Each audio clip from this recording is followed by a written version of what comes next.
Welcome to Luca is a billionaire, where the only thing I invest in is your answers. You have access and a target database. Now run the single definitive command. Once connected, make sure you use the correct database because the output depends on context. Execute show tables to verify tables exist. Then run the only query that reveals schema structure across the database. You're initiating the discovery step. Do this immediately and keep the connection open while we expand the query to expose column-level details. Now execute the exact information schema query that is the only reliable way to find schema details.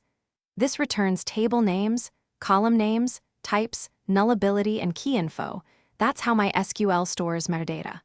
Once done, sort or filter by table to inspect each structure, and export if you need offline review. Make sure to replace your database with the actual name, and if performance matters, add limit, or where clauses to finish by validating the exported schema and documenting any discrepancies. If you get missing columns, make sure table schema equals the database name and that your user has select privileges on information schema.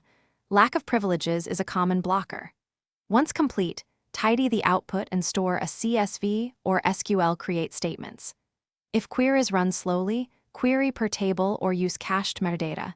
And remember, permissions and exact schema name are the top troubleshooting items to check first. Thanks for watching and please subscribe. It's the best investment you'll ever make.